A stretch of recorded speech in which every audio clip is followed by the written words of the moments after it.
Hello, boys and girls. My name is Yash, and I welcome you all to our channel Billion Education, where we aim to teach and reach billions. तो दोस्तों, आज हम बात करने वाले हैं optical isomers के बारे में, जिसे हम इनांशोमर भी कहते हैं। अब ऑप्टिकल आइसोमर्स को इनांशोमर क्यों कहते हैं, ये सब कुछ हमने पढ़ लिया है chapter called as halogen derivative. ठीक है, हालांकि वो चैप्टर को इसके बाद रखा गया है, तो आप एक काम कीजिए, ये इनांशोमर वाला जो पार्ट है ना, ऑप्टिकल एक्टिविटी और ये सब, आप हेलोजन डेरिवेटिव से खत्म कर लीजिए। ठीक है, अभी ऑप्टिकल आइसोमर्स क्या होते हैं, इनका मॉलिक्यूलर फॉर्मूला सेम होता है, इनका स्ट्रक्चरल फॉर्मूला सेम होता है, बट जब लाइट को इनमें से पास किया जाता है तो एक फॉर्म लाइट को क्लॉकवाइज रोटेट करता है और दूसरा फॉर्म लाइट को एंटी क्लॉकवाइज रोटेट करता है। आया समझ में? ऐसे कुछ होता है। ठीक है, तो ये दोनों फॉर्म आपस में एक दूसरे के non superimposable mirror image होते हैं और इसे ही हम कहते हैं इनांशोमर। ठीक है, अब देखिए यहाँ पे, द कॉम्प्लेक्स मॉलिक्यूल और ion that are non superimposable mirror image of each other are enantiomer, जैसे कि मैंने आपको बताया। ठीक है, अब इसके एग्जाम्पल आप आगे देख लोगे। The non superimposable mirror image are chiral. समझ में आ रहा है?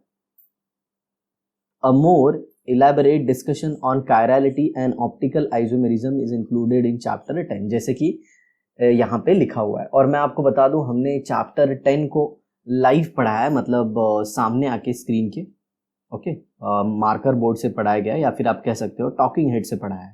ठीक है, तो आप वहां पे जाके एकदम अच्छे से पढ़ सकते हैं। Enantiomers have identical properties however differ in their response to plane polarized light। मैंने जैसे बताया ना, उनकी प्रॉपर्टी सेम होती है, दिखने में भी ऑलमोस्ट आइडेंटिकल होते हैं, लेकिन जब उनमें से लाइट पास करोगे तो वो लाइट को डिफरेंट एंगल से, मतलब डिफरेंट डायरेक्शन में रोटेट करते हैं। Okay, the enantiomer that rotates the plane polarized light to the right, plane polarized light to the right और clockwise is called as dextrorotatory या फिर डेक्स्ट्रो आइसोमर, और जो लाइट को एंटी क्लॉकवाइज रोटेट करता है उसे हम कहते हैं लियो आइसोमर। इसका पूरा अच्छा डिस्कशन चैप्टर नंबर 10 में हुआ है। अब यहाँ पे देखिए, optical isomer in octahedral complexes.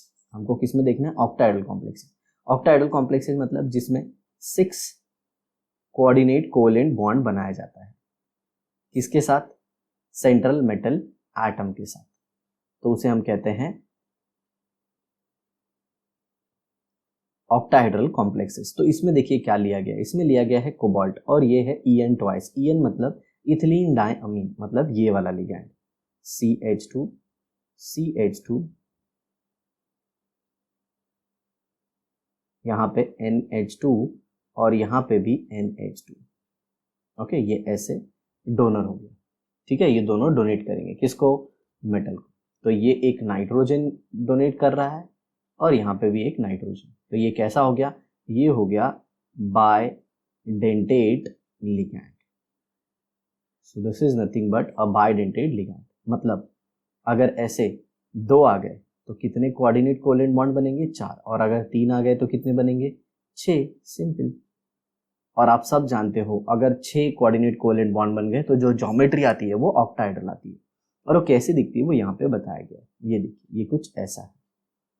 ठीक है, अब इसे समझने के लिए आपको एक इंपॉर्टेंट चीज, पहले ये ऐसे तो प्लेन में दिख रहा है, बट एक्चुअल में ये प्लेन में होता नहीं है। ये देखिए, ये ऐसे होते हैं, ऐसे। इसमें से ये चारों बॉन्ड सिर्फ प्लेन में है। देखिए, ये सिर्फ प्लेन में है। ठीक है, इसे मैं मिटाता हूं। तो अब जरा देखिए, मान लीजिए एक यहाँ पे N आ गया, एक यहाँ पे N आ गया, और ऐसे इसने डोनेट कर दिया। मैं H को नहीं दिखा रहा हूँ। ठीक है, तो ये तो मान लीजिए प्लेन में आ गए। ओके, अब ये देखिए, ये N हो गया, ये N हो गया, और यहाँ पे CH2 और यहाँ पे CH2। ओके, नाइट्रोजन की वैलेंसी में सेटिस्फाई नहीं कर रहा हूँ, आप समझ जाना। ये देखिए ऐसे, मतलब कैसे हुआ? यहाँ पे ये सारे प्लेन में थे, राइट? तो ये एक ऊपर से आ रहा है। किधर से आ रहा है? ऊपर से। ऐसे ऊपर से ऐसे आएगा इसके पास। ठीक है, और ये भी ऑलमोस्ट वैसा ही होगा। आई होप आपको समझ में आ गया। ठीक है, ये भी कोऑर्डिनेट कोवेलेंट बॉन्ड है। ओके, तो बिल्कुल मत समझना कि ऐसे ये प्लेनर है। तो ये प्लेनर है पार्ट, ठीक है, लेकिन ये ऐसे मान लीजिए ऐसे स्क्रीन के ऊपर से आके ऐसे आया है, ठीक है ना। अगर आपको चाहिए तो मैं ऐसे भी दिखा देता हूँ। ये डॉटेड है, मतलब ऑब्जर्वर से पीछे, ठीक है, और ये सॉलिड है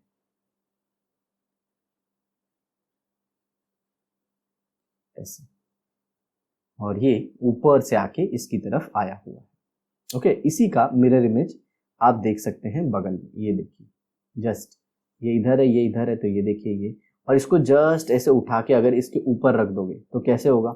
क्या एक दूसरे को ये सुपर इम्पोज करेंगे? सुपर इम्पोज मतलब क्या? इसको जस्ट उठा के इधर रखोगे तो कैसा आएगा? इसका ये वाला पार्ट ये इधर आ जाएगा, ये इधर आ जाएगा, ऐसे कुछ, राइट, और ये वाला पार्ट इधर आ जाएगा, EN। तो मतलब ये नॉन सुपर इम्पोजिबल है। तो ये एक दूसरे के क्या हुए? ऑप्टिकल आइसोमर, और इन्हें ही हम कहेंगे इनैंशियोमर। तो पहला वाला जो है ये डेक्स्ट्रोरोटेटरी है और ये लियोरोटेटरी है। और याद रखना, स्ट्रक्चर को देख के साथियों ये बताना बहुत मुश्किल है कि कौन डेक्स्ट्रोरोटेटरी है और कौन लियोरोटेटरी है। ये तो इंस्ट्रूमेंट का ऑब्जर्वेशन होता है। एक इंस्ट्रूमेंट होता है जिसको बोलते हैं पोलैरीमीटर। ओके, ये इंस्ट्रूमेंट बताता है हमको कि कौन सा पर्टिकुलर कंपाउंड डेक्स्ट्रो है और कौन सा लियो है। ओए, आया समझ में? बहुत ही आसान है ये। आगे देखिए, our hands are non superimposable mirror image. जी हाँ, ये देखिए ना, अगर ऐसे आप देखोगे, ये ऐसे हुआ मान लीजिए, ठीक है, ऐसे। सर अंगूठा कुछ ज़्यादा ही खतरनाक बना दिए। ओके ठीक, चलो मान लो जो कार्टून नेटवर्क का ही है,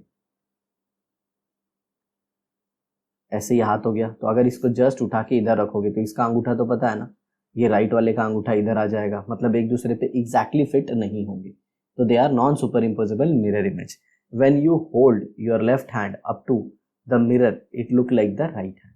ओके, आगे देखिए, octahedral complexes existing as both geometrical and optical isomer।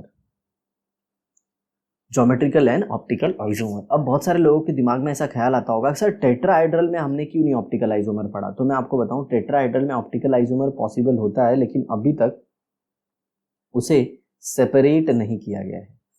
Okay, मतलब उनके आइसोलेशन में काफ़ी डिफिकल्टी होती है, इसीलिए हम उसको जनरली पढ़ते नहीं। आइसोलेशन मतलब मान लीजिए एक कोई कंपाउंड है, ये A है, ठीक है, मान लीजिए ये B है और इसका ये मिरर इमेज है, ठीक है ना। लेकिन ये दोनों को सेपरेट करेंगे तब अपने को पता चलेगा ना कि ये डेक्स्ट्रो है और कौन सा लियो है। लेकिन टेट्राहेड्रल कॉम्प्लेक्सेस में सेपरेशन में ही प्रॉब्लम हुआ, इसीलिए हमें पढ़ना नहीं है। अरे सर कितना अच्छा है, पढ़ना नहीं पड़ रहा है, मज़ा आ रहा है सर। ओके, तो खुश होने की ज़रूरत नहीं है।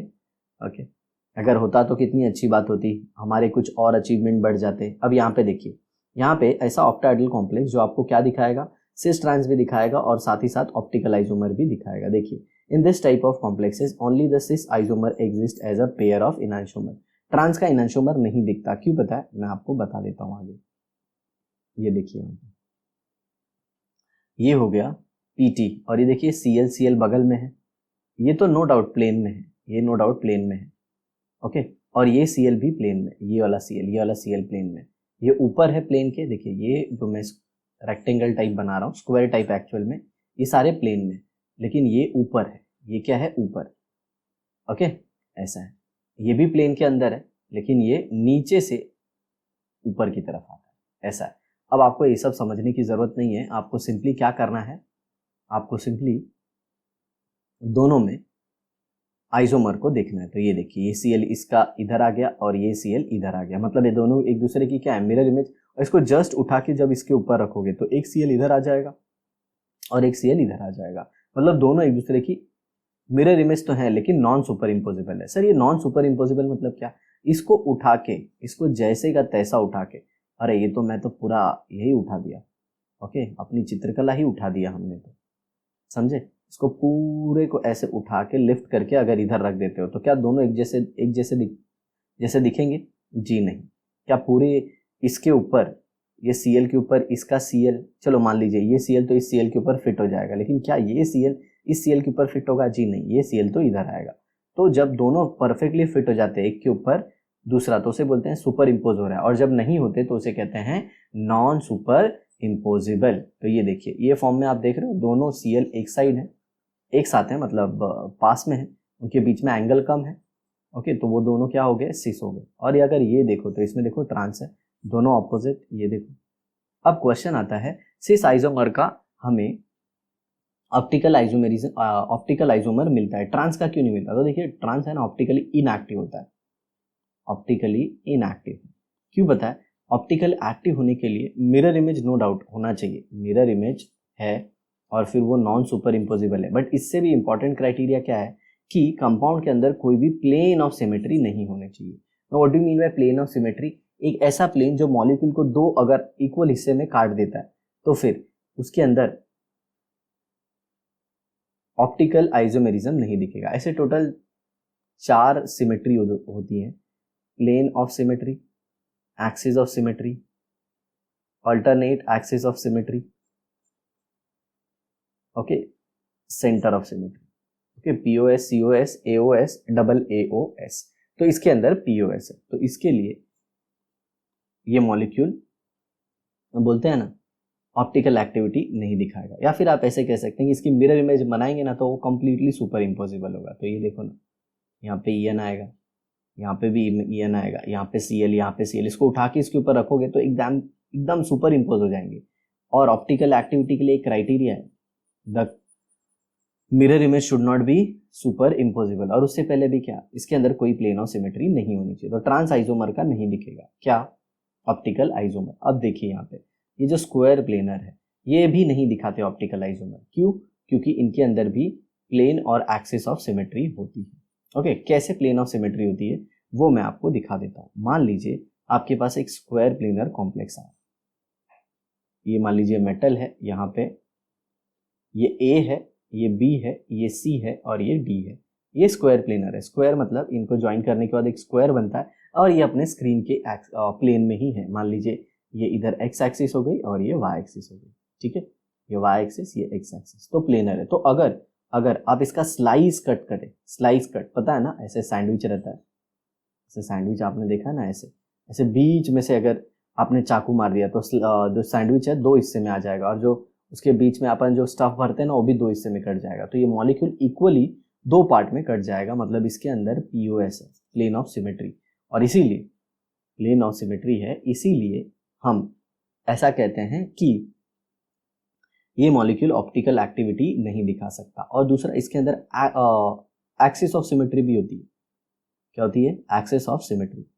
ओके, अब देखिए axis of symmetry, alternate axis of symmetry और फिर सेंटर ऑफ सिमेट्री, वो जनरली अपने सिलेबस में तो नहीं है, बट जब हम जेई के सेक्शन कवर करेंगे तो उसमें ज़रूर बताएंगे। बट एक चीज़ तो मैंने आपको बताया कि इसके अंदर स्लाइस कट है। स्लाइस कट मतलब ऐसे ऐसे ऐसे काटने के बाद ये 2 हिस्से में बढ़ जाएगा, a/2, यहाँ पे c/2, यहाँ पे b/2 और यहाँ पे d/2 और metal/2 भी हो जाएगा। मतलब पूरा हिस्सा एक 2 पार्ट में कट जाएगा और ऐसा ही सेम एक हिस्सा यहाँ पे भी आ जाएगा। आई होप आपको ये सब कुछ अच्छे से समझ में आ गया।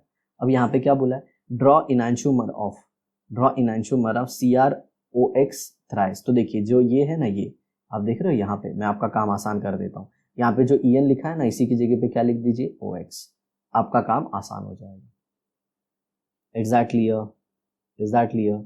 ऐसा ही है, ओके, ऐसे ही दिखेगा, same. Draw enantiomer and cis and trans isomer of H2O2 और OX2। तो ये एग्जैक्टली इसके जैसा होगा। देखिए Cl के जगह पे क्या लिख दीजिए, H2O, यहाँ पे भी H2O और इसके जगह पे OX और PT के जगह पे मेटल को चेंज कर दीजिए। सेम चीज इसमें करना है, ओके। और चार्ज को भी चेंज कर देना, यहाँ पे Cr करना है और यहाँ पे कितना आएगा, 3+ है ना, यहाँ पे 3-, क्योंकि ये जो OX है ये ऑक्सलेटो है। ऑक्सलेटो मतलब COO-, ये वाला है। और जबकि इथिलीन डायमाइन क्या था, CH2, वो एक न्यूट्रल लिगैंड था और ऑक्सलेटो एक नेगेटिव लिगैंड है। आया समझ में? अब आगे देखिए, draw enantiomer of cis and trans isomer of CrH2O twice OX twice minus where oxalato is equal to C2O4 2-। तो ये तो मैंने आपको बता दिया। अब आ जाते हैं अपन स्ट्रक्चरल आइसोमर में। आपको पता होगा इसके पहले वाली वीडियो में मैंने बताया था कि आइसोमेरिज्म 2 टाइप की होती है, structural isomerism and stereo isomerism, ठीक है। तो कोऑर्डिनेशन कंपाउंड में अब हम पढ़ने वाले हैं structural isomerism.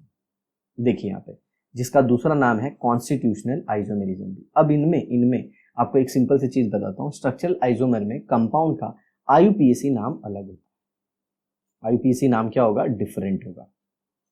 The IUPAC name of the compound will be different. ठीक है, देखिए यहाँ पे structural isomer poses different linkage, यहाँ पे लिंकेज ही अलग हो जाता है, मतलब एक एटम कहीं पे जुड़ा होता है फिर आगे जाके वो किसी दूसरे को जुड़ जाता है। Among their constituent atom have their chemical formulae to be same, मतलब मॉलिक्यूलर फॉर्मूला सेम होगा बट स्ट्रक्चरल फॉर्मूला अलग होगा।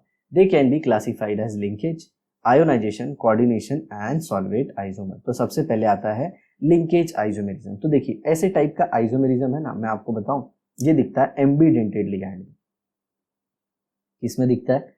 एम्बीडेंटेड लिगैंड। अब एम्बीडेंटेड लिगैंड क्या होता है? जिसमें होते तो दो डोनर एटम है बट एट ए टाइम कोई एक ही लोन पेयर को डोनेट करता है। जैसे ये देखिए C triple bond N negative, ये और इसके ऊपर टोटल चार्ज क्या है? नेगेटिव, माइनस है।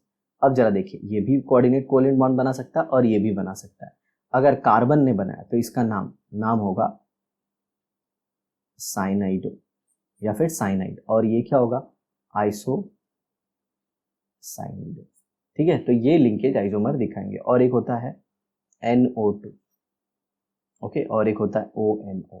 इसमें डोनर कौन है? नाइट्रोजन। इसमें डोनर कौन है? ऑक्सीजन। इसको बोलते हैं नाइट्रीटो N और इसको बोलते हैं नाइट्रीटो O। आ समझ में? ऐसे आप ये भी ले सकते हो C ट्रिपल बॉन्ड N और यहाँ पे नेगेटिव चार्ज, मतलब नाइट्रोजन पे लोन पेयर और सल्फर पे तो लोन पेयर है ही। ओके, तो अगर सल्फर डोनेट करता है तो हम इसे कहेंगे थायोसाइनेटो। ओके, और अगर नाइट्रोजन डोनेट करता है तो उसे कहेंगे आइसोथायोसाइनेटो।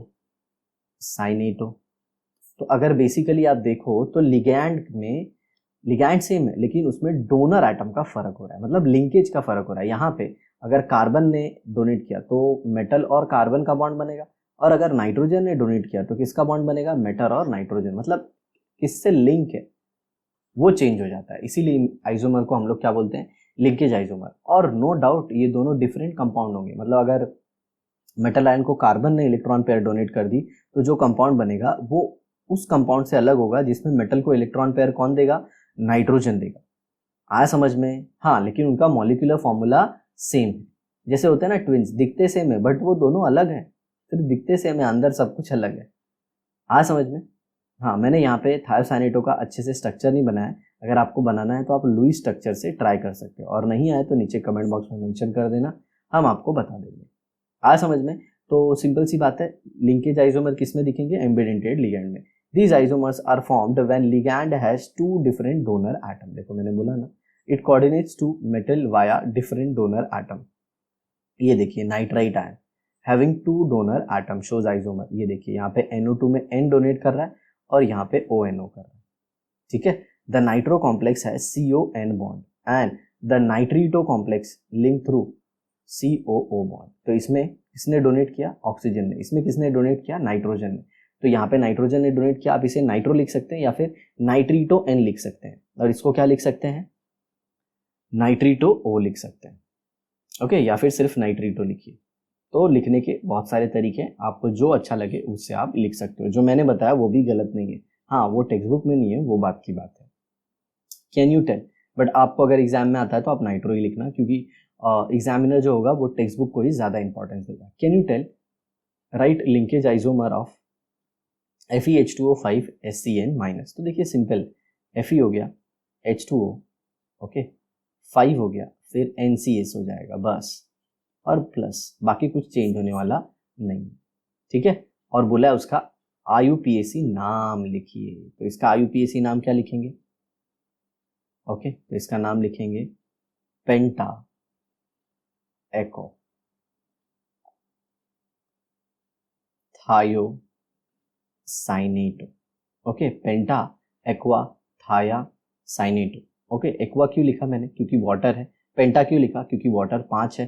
वाटर को कोऑर्डिनेशन कंपाउंड में एज ए लिगैंड हम लोग नाम क्या देते हैं, एक्वा या फिर एको, एक्वा भी चलेगा। और फिर HCN को क्या बोलेंगे, थायोसाइनेटो, थायोसाइनेटो क्यों, क्योंकि वो एक नेगेटिव लिगैंड है। और फिर इसमें आयरन है तो इसमें क्या लिखेंगे, आयरन, ब्रैकेट में उसका ऑक्सीडेशन नंबर कितना है, यहाँ पे उसका ऑक्सीडेशन नंबर +2 है, तो 2 एक अल्फाबेट का गैप देके आयन। अब कैसे पता चला 2 है, तो चलिए देखिए यहाँ पे, और देखिए जब आप इसका नाम लिखेंगे तो ये थायोसाइनेटो की जगह पे सिर्फ क्या लिख देंगे, आइसोथायोसाइनेटो, बस पेंटा एको आइसोथायोसाइनेटो आयरन 2 आयन। चलिए मैं आपको बताता हूँ इसका चार्ज कैसे है। तो ये देखिए FeH2 5SCN और फिर बाहर प्लस है, तो Fe का ले लीजिए आप X, Fe का हो गया X, और 5 वाटर, हर एक वाटर का क्या होगा 0, कैसे सर, हर एक वाटर नेगेटिव है, अरे मतलब न्यूट्रल है, और ओवरऑल चार्ज क्या हो गया +1। फिर थायोसाइनेटो कितना है 1, तो यहाँ पे 1 ले लिया, हर एक थायोसाइनेटो का चार्ज कितना है -1, तो उसको भी ले लिया, और ये टोटल चार्ज कितना है +1, देखो इधर है। अब इधर से आप इजीली ढूंढ सकते हो, बोलो हाँ या ना, तो ये क्या आ जाएगा, x = +1 + 1 = +2। सर आप तो डायरेक्ट देख के बता देते हो, अरे मैं सर हूँ ना, तुमको भी सर बनना है तो प्रैक्टिस करना होगा। हमारी प्रैक्टिस कैसे होती है, बहुत सारे बच्चों को पढ़ा के, आ रहा है समझ में, चलो आगे देखते हैं। नेक्स्ट है आयनाइजेशन आइसोमर।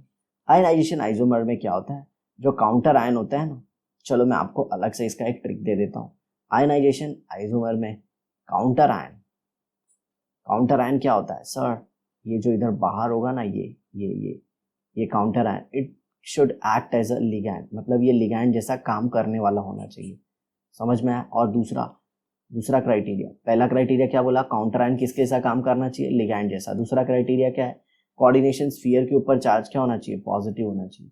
और तीसरा क्राइटेरिया क्या है, मेटल का प्राइमरी वैलेंसी और सेकेंडरी वैलेंसी क्या होना चाहिए, सेम होना चाहिए, तब आपको उसमें क्या दिखेगा, आयोनाइजेशन आइसोमर। चलो देखो इधर, ये देखो इसमें Br है, तो Br एक बार अंदर जाएगा, सल्फेट बाहर आ जाएगा, देखो Br अंदर गया, सल्फेट बाहर आया। इसमें कोऑर्डिनेशन स्फीयर पे कितना चार्ज है, पॉजिटिव ही आएगा, तुम देख लेना। इसमें मैं आपको बताऊं तो इसमें कोऑर्डिनेशन स्फीयर के ऊपर चार्ज है +1, और इधर चार्ज कितना है, यहाँ पे चार्ज है +2, और इसीलिए क्या आया -2, और ये क्या है -1। सर आपको कैसे पता चला, ओए ये देख के पता चल रहा है, अगर एक Br है तो Br के ऊपर -1 होता है ना, तो कोऑर्डिनेशन स्फीयर के ऊपर क्या चार्ज आया होगा, +1, और यहाँ पे सल्फेट है, सल्फेट पे क्या चार्ज होता है -2, तो कोऑर्डिनेशन स्फीयर पे क्या आया होगा, पॉजिटिव चार्ज, +2, जस्ट सल्फेट का ऑपोजिट। ओए सर बट मुझको ये डाउट आ रहा है, आप कोऑर्डिनेशन स्फीयर किसको बोल रहे हो, ओए पहले का लेक्चर देख, इसको कोऑर्डिनेशन स्फीयर बोलते हैं, ठीक है। तो अब ये आयोनाइजेशन आइसोमर क्यों बोलते हैं इसको, तो जब इन दोनों कंपाउंड को आप पानी में डालोगे ना, तो ये ब्रोमाइड आयन रिलीज करेगा और ये सल्फेट आयन रिलीज करेगा। देखो दोनों का मॉलिक्यूलर फॉर्मूला सेम है, बट पहला वाला कंपाउंड क्या रिलीज करता है, Br-, दूसरा वाला कंपाउंड क्या रिलीज करता है, SO4-2, क्योंकि काउंटर आयन और कोऑर्डिनेशन स्फीयर में जो फोर्स होता है वो आयनिक होता है, अट्रैक्टिव फोर्स जो होता है वो आयनिक होता है, और आयनिक बॉन्ड तो पानी में टूट जाते हैं, आप सबको पता ही है। तो यहाँ पे देखिए, इन compound 1 anion SO4-2- bonded to CO in the coordination sphere। मैंने आपको पहले ही बताया था, ये कोऑर्डिनेशन स्फीयर के अंदर जो भी रहेंगे वो बॉन्ड टूटते नहीं है, टूटता कौन है, ये काउंटर आयन, सिर्फ ये जो बाहर होते हैं कोऑर्डिनेशन स्फीयर के, ठीक है। Is in the ionisation sphere, counter ion को ये आयनाइजेशन स्फीयर बोल रहे हैं, ठीक है। In the compound 2 anion Br- is in the coordination sphere linked to cobalt while SO4-2- is in the ionization sphere, या फिर काउंटर आयन है, तो जो बाहर रहता है ना वही निकलता है। These complexes in solution ionize to give different ion। देखिए इसने Br- दिया और इसने सल्फेट आयन दिया, और मैंने बताया ना आपको क्राइटेरिया, सर वो क्राइटेरिया क्यों इंपॉर्टेंट है, और CET-VT देना है कि नहीं, उसमें भी तो आएगा एंट्रेंस का क्वेश्चन, तो याद रखना कोऑर्डिनेशन स्फीयर के ऊपर पॉजिटिव चार्ज होना चाहिए, समझ में आया। जो लिगैंड है, मतलब जो काउंटर आयन है, it should act as a ligand, समझ में आया। और मेटल की प्राइमरी वैलेंसी और सेकेंडरी वैलेंसी सेम होनी चाहिए। जैसे देखो यहाँ पे मेटल की प्राइमरी वैलेंसी कितनी है, मेटल के ऊपर चार्ज कितना है, यहाँ पे मेटल के ऊपर चार्ज है +3, ठीक है। अब यहाँ पे भी मेटल के ऊपर चार्ज कितना है, +3, इसका प्राइमरी वैलेंसी +3 हो गया। जो मेटल का ऑक्सीडेशन स्टेट होता है ना, वही उसकी प्राइमरी वैलेंसी होती है। और सर मुझको निकालने नहीं आता प्राइमरी वैलेंसी, ओ यार कैसा बात करता है, कोबाल्ट का X ले लो, 5 क्या है अमोनिया, हर एक अमोनिया का 0। क्यों सर? क्योंकि हर एक अमोनिया क्या है न्यूट्रल लिगैंड, प्लस कितना सल्फेट 1, और हर एक सल्फेट का कितना -2, और एक ब्रोमीन भी है तो उसका -1, और टोटल 0। अब इसको सॉल्व कर लो। ओके, -2 -1 -3, राइट साइड जाएगा +3 हो जाएगा। सेम ऐसे ही नीचे वाले का भी कर सकते हो। आया समझ में? तो कोबाल्ट किस में है +3 में। और सेकेंडरी वैलेंसी देखो कितने लिगैंड है, ये 5, अमोनिया 5 और सल्फेट 1, तो सेकेंडरी वैलेंसी कितनी हो गई 6। और यहाँ पे भी अमोनिया 5 Br1, सेकेंडरी वैलेंसी कितनी हो गई 6। आ रहा है समझ में? ओए सर ये प्राइमरी और सेकेंडरी वैलेंसी क्या होती है? अरे बेटा वर्नर थियरी में मैंने पढ़ाया था ना कि हर एक मेटल की 2 वैलेंसी होती है, एक प्राइमरी होती है और एक सेकेंडरी होती है। प्राइमरी वैलेंसी उसके ऑक्सीडेशन स्टेट के बराबर होती है, और सेकेंडरी वैलेंसी में वो कितने लिगैंड से कोऑर्डिनेट कोवेलेंट बॉन्ड बनाता है ताकि वो नियरेस्ट नोबल गैस कॉन्फ़िगरेशन तक पहुंच जाए। क्यों? उसको भी कंपाउंड बना के स्टेबल होना है। सबको क्या करना है? स्टेबिलिटी चाहिए। और सर ये तो बहुत लोचे वाली चीज़ है। Can you right IUPAC name of first and second? तो पहले वाले का क्या नाम हो जाएगा? क्या हो जाएगा? पेंटा अमाइन।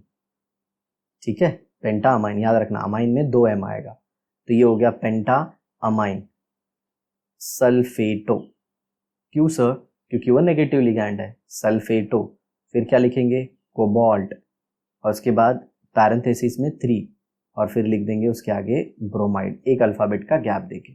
ठीक है, और यहाँ पे क्या लिखेंगे? यहाँ पे लिखेंगे पेंटा अमाइन, दूसरे वाले का बता रहा हूँ, पेंटा अमाइन ब्रोमीडो, या फिर ब्रोमो लिख सकते हो, पेंटा अमाइन ब्रोमो। फिर कोबाल्ट 3 उसमें भी आएगा, और फिर बाद में आयन यहाँ पे क्या है? सल्फेट, तो यहाँ पे लिख दोगे सल्फेट। यहाँ पे सल्फेटो मत लिखना, क्योंकि ये सल्फेट लिगैंड की तरह काम नहीं कर रहा है। जब ये लिगैंड की तरह काम करता है ना, तब हम इसके नाम के एंड में क्या लगाते हैं? ओ लगाते हैं। आया समझ में? अब देखिए next, coordination isomer. Coordination isomer, okay, coordination isomer में क्या होता है पता है? ये जो लिगैंड है ना, ये एक्सचेंज होते हैं। समझ में? अब इसका भी कुछ क्राइटेरिया है, जैसे मैं आपको बता दूं, कोऑर्डिनेशन आइसोमर के लिए जो दोनों कोऑर्डिनेशन स्फीयर है, मतलब नो डाउट इसमें 2 कोऑर्डिनेशन स्फीयर होंगे और दोनों के ऊपर चार्ज ऑपोजिट होगा। जैसे इस पे +3 है और इस पे -3। आया समझ में? ऐसे। ठीक है सर, आपको कैसे पता चला? देखो, कोबाल्ट है, क्रोमियम है, दोनों का आपको x ले लेना है, तो टोटल क्या हो गया 2x। दोनों का x ही लेना है, सेम लेना है सर, लेकिन दोनों डिफरेंट है ना, बट यही मेथड है, मैं आपको जो बता रहा हूँ वो सुन लो। 6 × 0, ठीक है, प्लस 6 × -1। सर आपने 0 किसका लिया? अमोनिया का। 6 क्यों लिया? क्योंकि 6 अमोनिया है। और यहाँ पे 6 लिया किसका? साइनाइड का। और हर एक का कितना लिया? -1, क्योंकि साइनाइड एक न्यूट्रल नेगेटिव लिगैंड है। तो ये क्या 6 × 0 will become 0 and 2x is equal to -6, और -6 राइट साइड जाएगा तो क्या हो जाएगा? +6, तो x का वैल्यू आ जाएगा +3। आ समझ में? तो सबसे पहले तो क्या, कोऑर्डिनेशन स्फीयर के ऊपर जो चार्ज होना चाहिए वो ऑपोजिट होना चाहिए। ओके, और इसके बीच में जो मेटल आयन है, जो कोबाल्ट और क्रोमियम और ये सब कुछ आप देख रहे हो, ये सेम भी हो सकते हैं, डिफरेंट भी हो सकते हैं। समझ में आया? टेंशन ना लियो। क्लियर? ये कोबाल्ट कोबाल्ट भी हो सकते हैं। अब अलग अलग कैसे बनाओगे? देखो यहाँ पे CONH3 6, ठीक है, के बदले 5 ले लो, और यहाँ पे क्या ले लो? CN ले लो। ऐसे हो गया। और फिर दूसरे में क्या करोगे? CrCN5, और एक NH3 इधर डाल दो। देखो दोनों का मॉलिक्यूलर फॉर्मूला भी सेम है, तो हुआ क्या? लिगैंड का एक्सचेंज। ओके, बट एक आइसोमर पॉसिबल नहीं होगा। कौन सा? वो मैं आपको बता देता हूँ। आप ऐसे ट्राई एंड एरर का मेथड यूज करके अलग अलग बना सकते हैं। जैसे ये देखो, CONH3 थ्राइस, और यहाँ पे फिर CN थ्राइस ले लिए, और फिर दूसरा आप बना रहे हो CrNH3 thrice and CN thrice. No doubt इसमें CN पहले था, तो इसके ऊपर टोटल चार्ज 0 आएगा, इसके ऊपर भी टोटल चार्ज 0 आएगा, तो ये गलत है। एक के ऊपर इस पे पहले पॉजिटिव और इसके ऊपर -1 आएगा तो भी चलेगा, +2 -2 भी चलेगा, -3 +3 भी चलेगा। आ रहा है समझ में? ऐसा चल जाएगा। ओके, फिर +3 -3 ये भी चलेगा, -2 +2 ये भी चलेगा, -1 +1 ये भी चलेगा, लेकिन इसके अलावा कोई दूसरा चलेगा नहीं। तो टोटल कितने आइसोमर हो गए इसके? 6 आइसोमर्स। आया बात समझ में?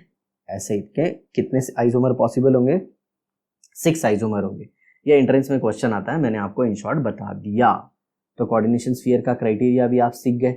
अब यहाँ पे आपको पढ़ लेना है नीचे जो कुछ भी दिया गया है। आप लिगैंड का एक्सचेंज कर सकते हैं, ठीक है, एक पूरा लिगैंड का भी एक्सचेंज कर सकते हो, मतलब जैसे ऐसे CO CN6, देखिए मैंने पूरा CN को CO के साथ अटैच कर दिया और CR के साथ किसको अटैच कर दिया, NH3 6। Okay, no doubt. अब पहले वाले पे -3 हो जाएगा और बाद वाले पे +3 हो जाएगा। ये वो वाला एग्जाम्पल हो गया, ठीक है, -3 और +3 वाला। यहाँ पे देखिए ये वाले एग्जाम्पल हो गया ना, यहाँ पे पहले वाले का -3, दूसरे वाले का +3, और एक में पहले वाले का +3, दूसरे वाले का -3। सब कुछ पढ़ाएंगे, टेंशन ना लियो। नेक्स्ट देखो, बहुत ही इंपॉर्टेंट है, सॉल्वेट आइसोमर। सॉल्वेट आइसोमर को आपको हाइड्रेट आइसोमर भी कहते हैं, क्योंकि इसमें स्पेशलिटी क्या है, इसमें वाटर दोनों तरह काम करता है। वाटर काम करता है as a ligand, at the same time water is also present as a counter ion, but actual में आयन के फॉर्म में नहीं रहता है, ये न्यूट्रल स्टेट में ही रहता है। अब इस आइसोमेरिज्म की एक स्पेशलिटी क्या है, अगर आपको वाटर मॉलिक्यूल बाहर रखना है, याद रखना, अगर वाटर मॉलिक्यूल बाहर रखना है तो उसके साथ कोई एक अनायन होना चाहिए, कोई एक, ये जस्ट मैंने एग्जांपल ले लिया Cl-, आपको कोई एक अनायन तो बाहर रखना ही होगा, वरना वो गलत हो जाएगा, ठीक है। लोग बनाने के लिए बना देते हैं, बट एक्चुअल में वो सही तरीका नहीं है। देखो यहाँ पे भी गड़बड़ हुआ है। These are similar to ionization isomer, look upon the complexes, ठीक है। ये पानी में कितना Cl देगा, 3 Cl- आयन देगा। ये कितना देगा, 2 Cl-, क्योंकि इसमें एक Cl किधर आ गया, अंदर आ गया। अब देखिए इसमें इंपॉर्टेंट क्राइटेरिया क्या है, इसमें जो भी काउंटर आयन बाहर होंगे वही पानी के अंदर रिलीज होंगे, ठीक है। और इसमें जो वाटर है, वाटर वो अंदर बाहर होता है। तो यहाँ पे वाटर मॉलिक्यूल कितने थे, 6, यहाँ पे कितने, 5, तो एक वाटर मॉलिक्यूल बाहर आ गया, ठीक है। In compound 1 first the solvent water is directly bonded to chromium. कितने वाटर मॉलिक्यूल हैं, 6, ये डायरेक्टली किसको अटैच है, क्रोमियम को अटैच है। आया समझ में। इन कंपाउंड 2 H2O अपीयर्स एज, जो H2O है वो किसकी तरह अपीयर हो रहा है, वो काउंटर आयन की तरह अपीयर हो रहा है, हालांकि वो काउंटर आयन नहीं है। आया समझ में। द फ्री सॉल्वेंट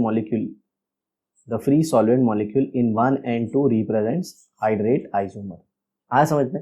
अगर आप चाहते हो कि आपको ये स्ट्रक्चरल आइसोमर एकदम डिटेल में चाहिए, तो आप हमारी JEE की प्लेलिस्ट में जाके सारी वीडियो देख सकते हैं कोऑर्डिनेशन कंपाउंड का, जहां पे हर एक चीज को बहुत ज्यादा डिटेल में बताया गया है, ठीक है। तो हम मिलते हैं आपसे नेक्स्ट एपिसोड में स्टेबिलिटी ऑफ कोऑर्डिनेशन कंपाउंड और आगे के पार्ट्स के साथ। तो अगर आपको कोई डाउट है तो नीचे कमेंट बॉक्स में लिख दीजिए, ओके। हमारी बाकी की भी वीडियो देखते रहिए, अपना ज्ञान बढ़ाइए, साथ ही साथ अपने माता पिता का नाम रोशन कीजिए। मिलते हैं नेक्स्ट एपिसोड, पापा।